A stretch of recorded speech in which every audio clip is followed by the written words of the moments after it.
Nu, mūsu cienīto šodien uzaicināja jaunieši, mūsu jaunākā paudze dēla ciemos uz Līvu pasākumu. Nu, es domāju, ka šeit ir daudz lietas, ko tiešām var redzēt. Ja? Šeit tiek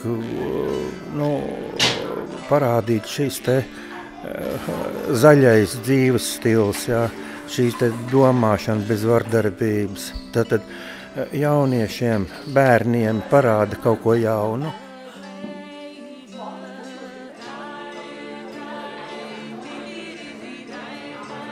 Man te patīk būt. Okay, ko tu tagad tikko darīji? Tā ir sietējas. Super, do 5.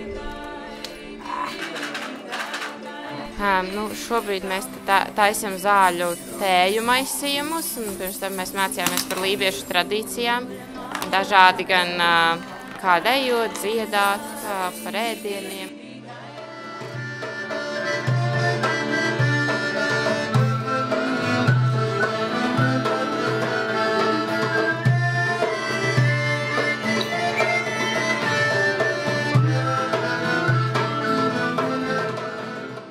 Jau ilgi loloju sapni par to, kā savu piederību apliecināt ar tādu skaistu reālu darbību.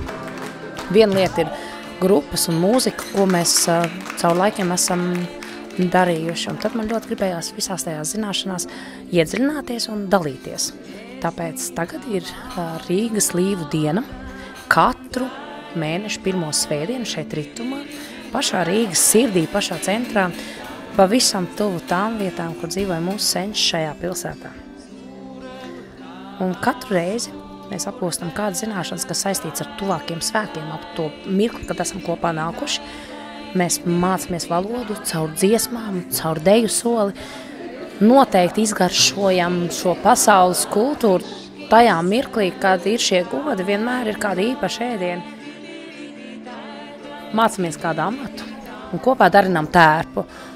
Jo mēs gribam sagaidīt nākamos tādus lielākos godus jau kopā ar tādiem goda tērpiem. Un, ja tu mīļais cilvēki vēl neesi pievienojies mūsu pulkam, tad dari to. Identitāte nav tavu asins pilienu skaits. Identitāte ir tavs sirds balss aicinājums. Klausi, ko runā tavu dvēseli. Klausi, ko saka tavu senči. Nebīsties viņu. Seko viņiem. Un tad šī zeme tev būs brīnišķīgā dievzemīte.